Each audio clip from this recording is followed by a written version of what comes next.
Today, we're diving deep into ancient Egypt, but we're going to skip past the usual suspects, the giant pyramids and the famous statues.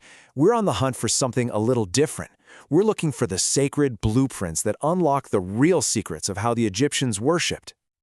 So let me ask you something. When you think about sacred buildings in ancient Egypt, what's the very first thing that pops into your head? For almost everyone, it's going to be a massive pyramid, right? Or maybe that huge temple complex at Karnak.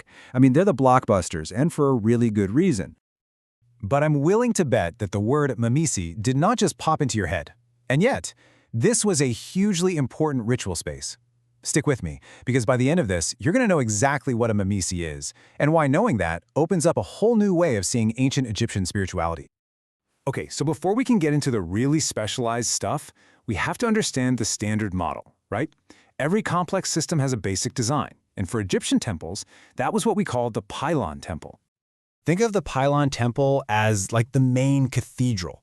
It was the standard layout, especially during the New Kingdom. That was a time of incredible power and money, which is why they could build these massive projects. And the whole thing was defined by its gigantic gateways, or pylons. What's so cool about this design is that the temple wasn't just a building. It was a journey. You'd start out in public, walking down an avenue of sphinxes and into this huge open courtyard. But the deeper you went, through that forest of columns in the hypostyle hall, the darker and more exclusive it got, all leading to the inner sanctuary. This was the literal home of the god, and only the pharaoh and the highest priests could ever go in there. So if the Pylon temple is the main stage, the whole complex also had these smaller, kind of backstage venues. These were highly specialized little buildings with very specific jobs. You basically had temples within a temple. And this brings us right back to our mystery building, the Mammisi. A Mammisi was, literally, a birthhouse. The entire point of this small side temple was to celebrate the divine birth of the temple's main god. And this was so important because that story, the god's birth, reinforced their power and, by extension, the pharaoh's divine right to rule. You can think of it like a sacred maternity ward or maybe a christening chapel, totally focused on that miracle of creation.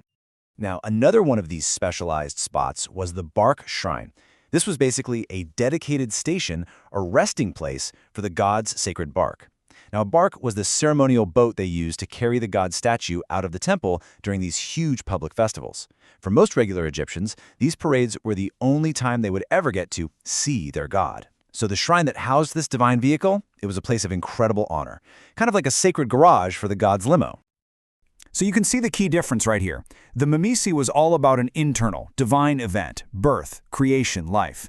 The Barque shrine, on the other hand, was for an external, public event, the god's journey out among the people. Two completely different buildings for two very different but equally vital sacred jobs. Now, these specialized roles weren't always tucked away in little side chapels. Sometimes, their whole purpose was built into massive, spectacular architecture. And now we get to see how these ideas come together in one of the most incredible temples ever built. Just look at this. This is the mortuary temple of Queen Hatshepsut at Deir el-Bahari. Now, this wasn't a standard temple for a god. It was built for her own worship after she died. Her architect, Senmut, designed this masterpiece, and its most famous feature is, obviously, this breathtaking terrace structure built right into the side of a cliff. But here's the thing. This temple also played a massive ceremonial role. During a huge annual festival, the procession of Amun, the king of the gods, would actually cross the Nile River and his sacred bark would be brought right here. And in that moment, Hatshepsut's entire temple transformed. It became a massive, glorious bark shrine, the temporary resting place for the sacred bark of Amun himself.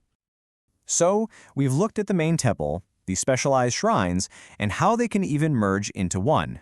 But why does getting into this level of architectural detail really matter? It matters because it shows us that Egyptian sacred architecture was absolutely not one-size-fits-all. It was this deeply complex system where every single part, no matter how small it seemed, had a very precise and holy purpose.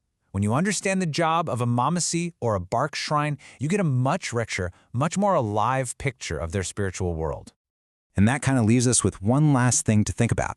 The Egyptians built for eternity, and what they built tells us exactly what they held sacred. So, if our buildings were to last for 3,000 years, what story would they tell about us? What would they say that we worshipped?